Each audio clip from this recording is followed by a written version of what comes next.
Selamat pagi bagi kita semua. Selamat pagi saudara-saudari dan teman-teman semua.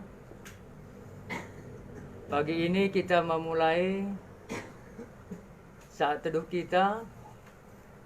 Tapi sebelum kita memulai saat teduh kita bernyanyi dulu dari lagu dengan judul Aku Berubah.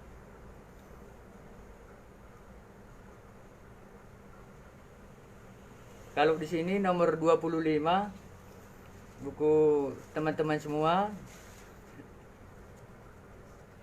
judulnya Aku Berubah. Kita nyanyikan bersama-sama 1-2 ayat. Aku berubah,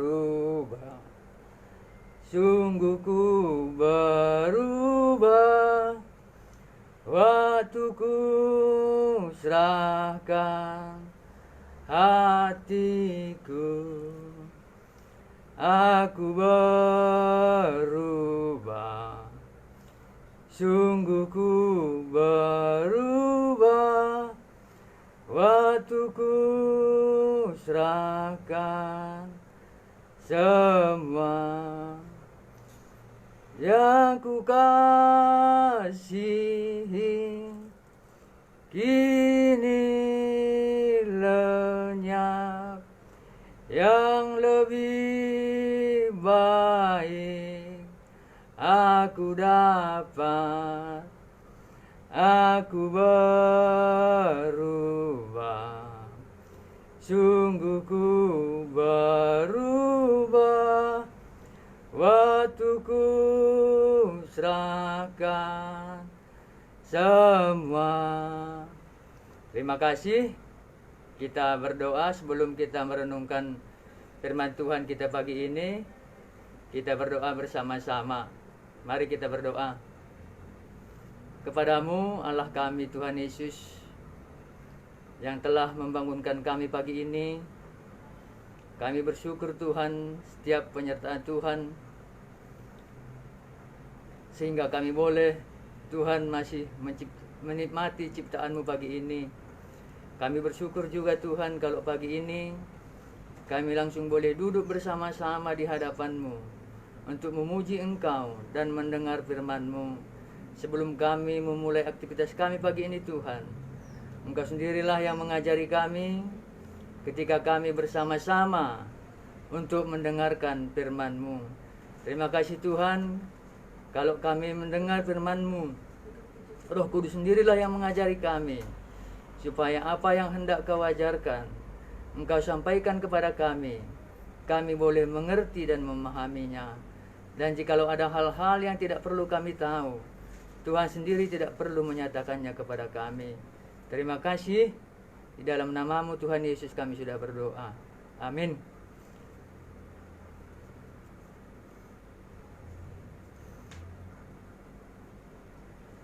Buat saudara-saudari, teman-teman semua, pagi ini firman Tuhan yang mau kita renungkan diambil dari Kisah Para Rasul 9 ayat 1 sampai 19a. Judulnya di sini Saulus bertobat, tapi aku buat judulnya tadi Tuhan Yesus yang mengubah. Jadi kita baca mulai ayat 1 sampai 19 bagi teman-teman yang punya Alkitab, mari kita mari kita membacanya bersama-sama. Ayat 1. Sementara itu berkobar-kobar hati Saulus untuk mengancam dan membunuh murid-murid Tuhan. Ia menghadap imam besar dan meminta surat kuasa daripadanya untuk dibawa kepada majelis-majelis Yahudi di Damsyik, supaya jika ia menemukan laki-laki atau perempuan yang mengikuti jalan Tuhan, ia menangkap mereka dan membawa mereka ke Yerusalem. Dalam perjalanannya ke Damsyik, ketika ia sudah dekat kota itu, tiba-tiba cahaya memancar dari langit mengelilingi dia. 4. Ia rebah ke tanah, dan kedengaranlah olehnya suatu suara yang berkata kepadanya, Saulus, Saulus, mengapakah engkau menganiaya aku? Jawab Saulus, siapakah engkau Tuhan? Katanya, akulah Yesus yang kau aniaya itu. Tetapi bangunlah dan pergilah ke dalam kota. Di sana akan dikatakan kepadamu apa yang harus kau perbuat. Maka termangu-mangulah teman-teman seperjalanan, karena mereka memang mendengar suara itu, tetapi tidak melihat seorang juga pun. Saulus bangun dan berdiri, lalu membuka matanya, tetapi ia tidak dapat melihat apa-apa. Mereka harus menuntun dia masuk ke Damsyik. 3 hari lamanya ia tidak dapat melihat, dan 3 hari lamanya ia tidak makan dan minum. Di Damsyik ada seorang murid Tuhan bernama Ananias. Firman Tuhan kepadanya dalam suatu penglihatan. Ananias, jawabnya, ini aku Tuhan. Firman Tuhan, marilah pergi ke jalan yang bernama Jalan Lurus, dan carilah di rumah Judas, seorang dari Tarsus yang bernama Saulus. Ia sekarang berdoa. Dan dalam suatu penglihatan, ia melihat bahwa seorang bernama Ananias masuk ke dalam dan menumpangkan tangannya ke atasnya, supaya ia dapat melihat lagi. Jawab Ananias, Tuhan, dari banyak orang telah kudengar tentang orang itu, betapa banyaknya kejahatan yang dilakukannya terhadap orang-orang kudusmu di Yerusalem. Dan ia datang kemari dengan kuasa penuh dari imam-imam kepala untuk menangkap semua orang yang memanggil namamu.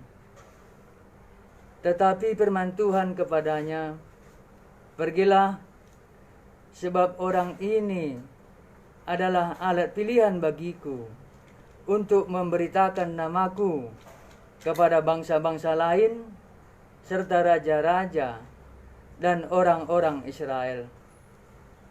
Aku sendiri akan menunjukkan kepadanya betapa banyak penderitaan yang harus ia tanggung oleh karena namaku. Lalu pergilah Ananias ke situ dan masuk ke rumah itu. Ia menumpangkan tangannya ke atas Saulus, katanya, Saulus saudaraku, Tuhan Yesus yang telah menampakkan diri kepadamu di jalan yang engkau lalui telah menyuruh aku kepadamu, supaya engkau dapat melihat lagi dan penuh dengan Roh Kudus. Dan seketika itu juga, seolah-olah selaput gugur dari matanya, sehingga ia dapat melihat lagi. Ia bangun lalu dibaptis, dan setelah ia makan, pulihlah kekuatannya. Ya, jadi inilah yang mau kita renungkan pagi ini. Tadi kita buat judulnya Tuhan Yesus yang mengubahkan. Jadi Saulus dari mana diubahkan Tuhan itu yang mau kita lihat di sini. Ayat 1 kita ulang kembali. Sementara itu berkobar-kobar hati Saulus untuk mengancam dan membunuh murid-murid Tuhan. Ia menghadap imam besar. Inilah Saulus, inilah hatinya. Dia berkobar-kobar hatinya untuk membunuh dan mengancam orang-orang yang percaya kepada Yesus. Dan berikutnya katanya, ia meminta surat kuasa daripadanya untuk dibawa kepada majelis-majelis Yahudi di Damsyik, supaya jika ia menemukan laki-laki atau perempuan yang mengikuti jalan Tuhan, ia menangkap mereka dan membawa mereka ke Yerusalem. Inilah Saulus sebelum diubahkan Yesus. Jadi inilah hatinya, hati yang berkobar-kobar untuk mengancam dan membunuh, membinasakan orang yang mengikut jalan Yesus, orang yang percaya kepada Yesus. Lalu bukan hanya hal itu dilakukannya di Yerusalem, tetapi sampai ke Damsyik, di mana kita tahu Damsyik ini adalah bukan lagi wilayah Israel, tapi udah di luar daripada Israel. Dan ke sana pun dia melakukan hal yang sama. Dan bahkan katanya dia meminta surat kuasa daripada imam besar untuk apa? Untuk dibawa kepada majelis-majelis yang ada di Damsyik, supaya jika ia menemukan laki-laki atau perempuan yang mengikut jalan Tuhan, ia menangkap mereka dan membawa mereka ke Yerusalem. Inilah Saulus sebelum diubahkan Yesus. Dia begitu benci, begitu dendam terhadap orang-orang yang mengikut Yesus. Begitu benci, begitu dendam terhadap orang-orang yang memanggil nama Yesus. Tapi kita lihat apa yang terjadi setelahnya. Ayat 3. Dalam perjalanannya ke Damsyik, ketika ia sudah dekat kota itu, tiba-tiba cahaya memancar dari langit mengelilingi dia. Ia rebah ke tanah, dan kedengaranlah olehnya suatu suara yang berkata kepadanya, Saulus, Saulus, mengapakah engkau menganiaya aku? Jadi sebegitu Saulus mau melaksanakan rencananya, begitu dia mau nyampe di daerah Damsyik, tetapi apa katanya? Ketika ia sudah dekat kota itu, tiba-tiba cahaya memancar dari langit mengelilingi dia. Ini yang terjadi terhadap Saulus ketika dia sudah mau sampai untuk melakukan rencana dia, untuk melakukan keinginan hatinya, untuk menangkap dan menganiaya orang yang mengikut jalan Tuhan tadi. Tapi kita lihat apa yang dia pikirkan, apa yang ada di dalam hatinya itu, seketika juga diubahkan Tuhan. Tuhan tidak membiarkan itu terus dilakukan oleh Saulus. Maka katanya, tiba-tiba cahaya memancar dari langit mengelilingi dia. Ia rebah ke tanah, dan kedengaranlah olehnya satu suara yang berkata kepadanya, Saulus, Saulus, mengapakah engkau menganiaya aku? Jawab Saulus, siapakah engkau Tuhan? Katanya, akulah Yesus yang engkau aniaya itu. Jadi kalau kita lihat di sini kan, Saulus nggak pernah menganiaya Yesus langsung gitu. Tapi yang dia aniaya adalah orang-orang yang mengikut Tuhan, orang-orang yang mengikut jalan Yesus tadi. Tapi Yesus katakan apa? Akulah Yesus yang engkau aniaya itu. Jadi inilah yang dikatakan Yesus terhadap Saulus. Jadi kita bisa melihat, kita bisa mengerti bahwa di dalam hati orang percaya tadi, di dalam hidup orang percaya tadi, Yesus ada untuk melihat, untuk mengetahui dan merasakan apa yang dialami oleh orang percaya tadi. Maka ketika kita melihat bagaimana Stefanus ketika dia dilempari sampai mati, karena ia melihat Yesus yang membuat dia mampu menghadapi itu. Dia tidak sedikit pun gentar gitu. Dan kita lihat juga orang-orang percaya yang lainnya, ketika mereka dianiaya, ketika mereka menghadapi kesulitan, karena Yesus ada bersama dengan mereka, Yesus ada di dalam hidup mereka, mereka mampu, bahkan mereka bersuka cita untuk menghadapi apa yang terjadi di dalam hidup mereka. Maka kata Yesus tadi kan, apa katanya? Akulah yang engkau aniaya itu. Padahal yang Saulus aniaya kan orang-orang percaya, bukan Yesus. Tapi Yesus katakan dialah yang dianiaya itu. Jadi itu juga menjadi kekuatan bagi kita hari ini, bahwa di dalam hidup kita orang percaya ini, kalaupun ada hal-hal seperti ini yang terjadi, maka Yesus ada, Yesus mengerti, Yesus melihat, dan Yesus ikut merasakannya. Dan ayat 6 katanya, tetapi bangunlah dan pergilah ke dalam kota, di sana akan dikatakan kepadamu apa yang harus kau perbuat. Inilah Yesus yang mengubahkan hati atau mengubahkan Saulus tadi. Tadi Saulus berencana untuk mengancam dan membunuh orang-orang yang mengikut Tuhan. Tapi sekarang dia harus mengikuti keinginan dan rencana Tuhan yang telah berjumpa dengan dia. Katanya apa? Tetapi bangunlah dan pergilah ke dalam kota. Di sana akan dikatakan kepadamu apa yang harus kau perbuat. Dia tidak lagi harus melakukan apa yang ada di dalam hatinya, tapi sekarang dia harus melakukan apa yang Tuhan kasih, apa yang Yesus taruh ke dalam hatinya nanti untuk dia lakukan. Maka selanjutnya ayat 7, maka termangu-mangulah teman-temannya seperjalanan, karena mereka memang mendengar suara itu, tetapi tidak melihat seorang juga pun. Saulus bangun dan berdiri, lalu membuka matanya, tetapi tidak dapat melihat apa-apa. Mereka harus menuntun dia masuk ke Damsyik. 3 hari lamanya ia tidak dapat melihat, dan 3 hari lamanya ia tidak dapat makan dan minum. Jadi inilah yang terjadi kepada Saulus ketika dia sudah berjumpa dengan Yesus. Dan kita lihat pengalaman ini diulangi Saulus lagi. Pengalaman apa yang terjadi kepada dia ini, apa yang pernah terjadi bagi dia ini, kita bisa melihat dia mengulanginya. Kenapa terjadi seperti ini gitu? Kita bisa melihat di Kisah Para Rasul 13 ayat 9 sampai 11 kubacakan ya. Kenapa bisa terjadi seperti ayat 8 dan 9 ini kepada Saulus? Dia mengulangi pengalamannya itu di Kisah Para Rasul 13 ayat 9 sampai 11 katanya kubacakan.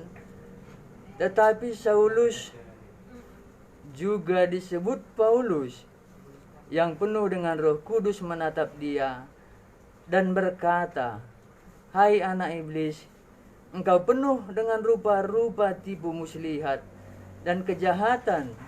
Engkau musuh segala kebenaran. Tidakkah engkau akan berhenti membelokkan jalan Tuhan yang lurus itu? Sekarang, lihatlah, tangan Tuhan menimpa engkau, dan engkau menjadi buta beberapa hari lamanya.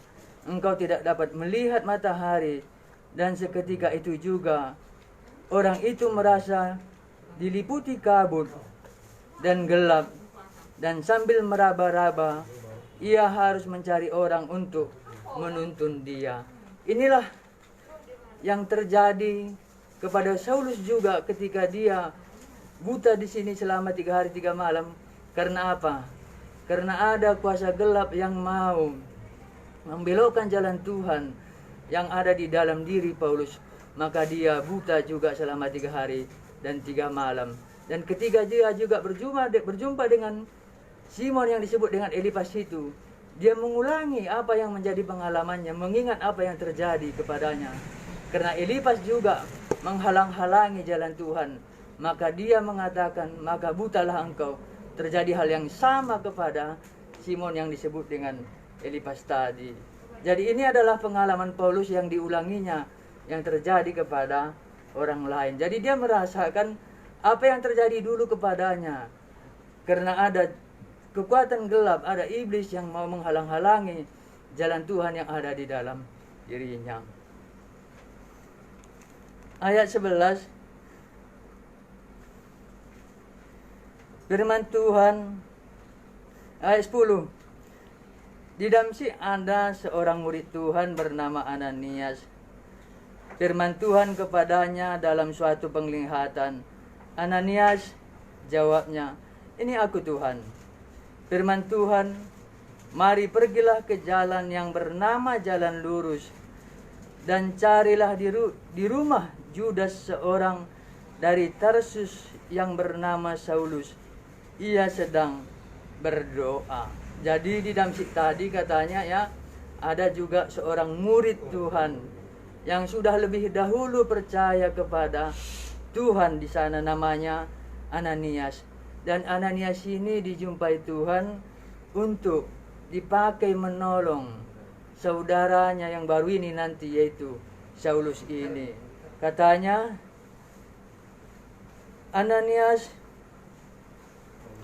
firman Tuhan, marilah pergilah ke jalan yang lurus, bernama Jalan Lurus, dan carilah di rumah Judas seorang dari Tarsus yang bernama Saulus. Jadi di sini kita tahu ya, rupanya Saulus ini asalnya dari Tarsus ya. Dan ini disuruh Tuhan untuk dicari Ananias supaya apa? Dan dalam suatu penglihatan ia melihat bahwa seorang yang bernama Ananias masuk ke dalam dan menumpangkan tangannya ke atasnya supaya ia dapat melihat. Ayat 13, jawab Ananias, Tuhan, dari banyak orang telah kudengar tentang orang itu, betapa banyaknya kejahatan yang dilakukannya terhadap orang-orang kudus-Mu di Yerusalem. Dan ia datang kemari dengan kuasa penuh dari imam-imam kepala untuk menangkap semua orang yang memanggil nama Tuhan. Kita juga bisa melihat ya, Ananias juga punya pendirian, punya pendapat tentang Saulus. Tetapi dalam hal ini juga kita bisa melihat Yesus juga mau mengubahkan Ananias, di mana dia sudah terlebih dahulu menjadi murid.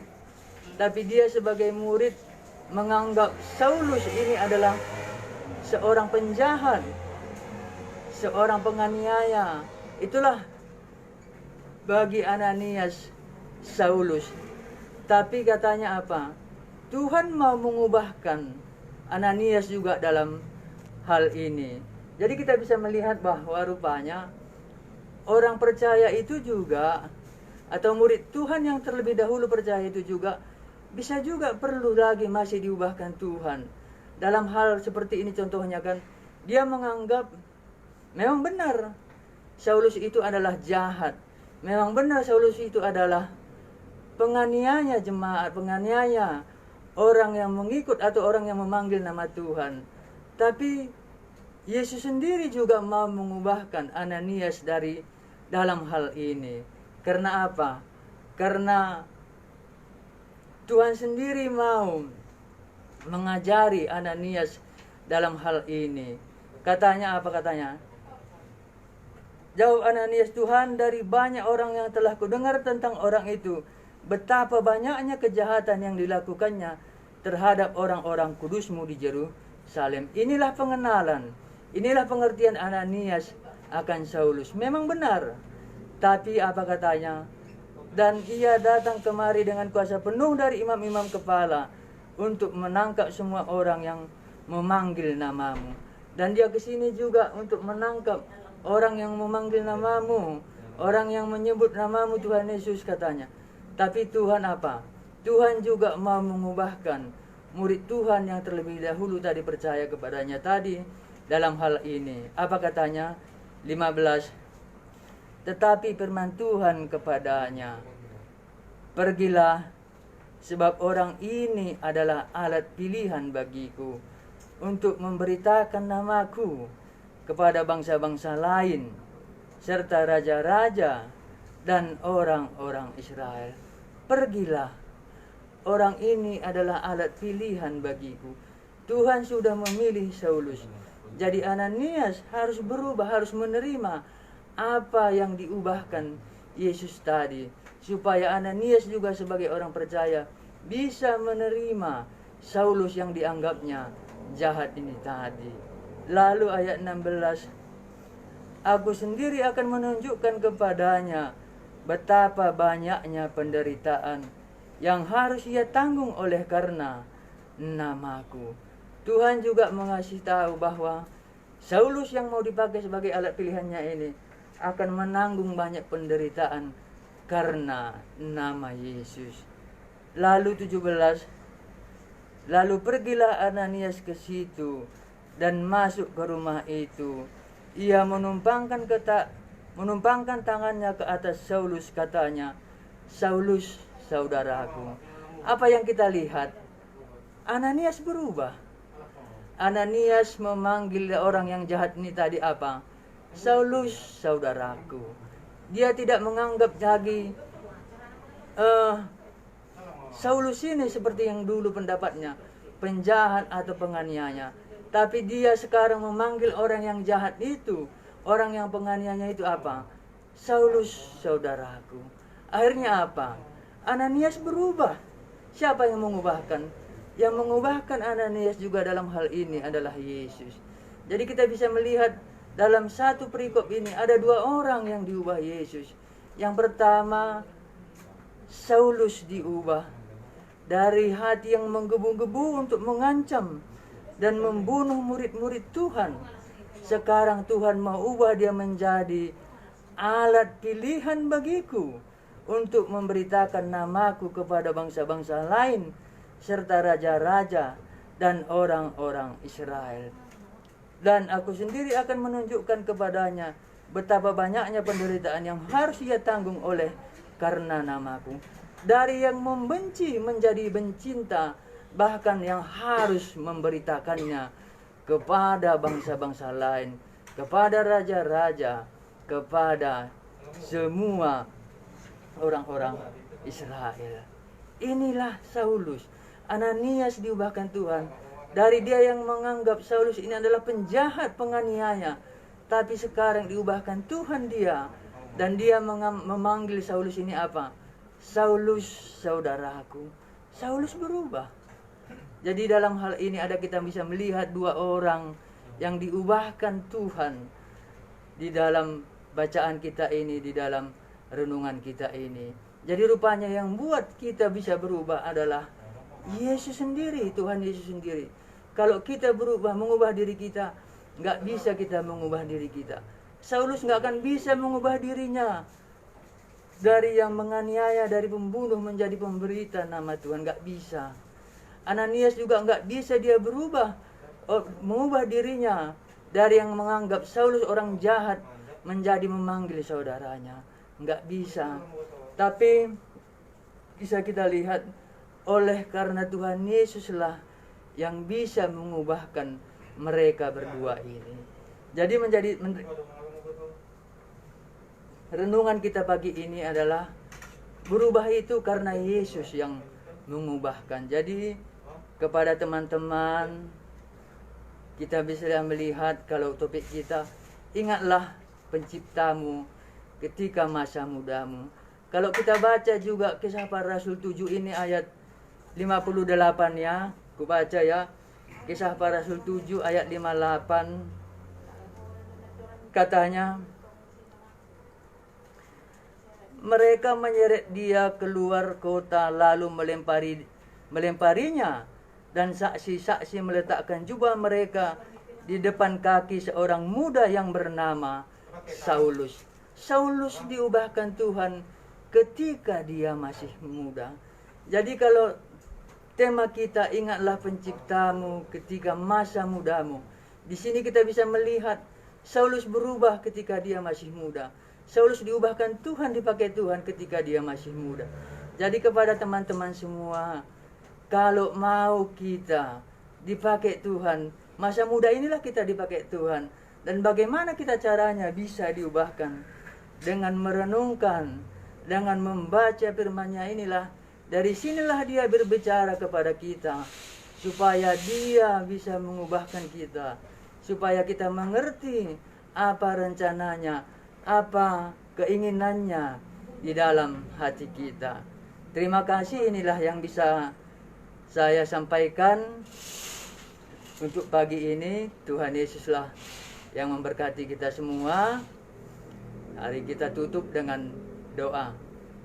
Hari kita berdoa. Terima kasih kepada Tuhan Yesus. Kalau Tuhan sudah mengizinkan kami untuk merenungkan firman-Mu pagi ini, terutama terhadap kami, orang-orang muda, teman-teman kami Tuhan, supaya bisa mereka diubahkan Tuhan ketika mereka masih muda. Engkaulah yang bisa mengubah mereka dari keinginan hati mereka, dari ketetapan mereka Tuhan. Kami juga sebagai orang percaya, ketika Tuhan masih ada yang mengubahkan di dalam hidup kami, kami juga siap Tuhan, supaya kami semua sama-sama berubah, karena Engkau membuat kami hari demi hari semakin baik. Terima kasih Tuhan atas firman ini yang telah mengajari kami. Kalau ada Tuhan yang belum sampai, Engkau sendirilah yang menyampaikannya kepada kami semua. Terima kasih. Di dalam nama Yesus kami sudah berdoa. Amin.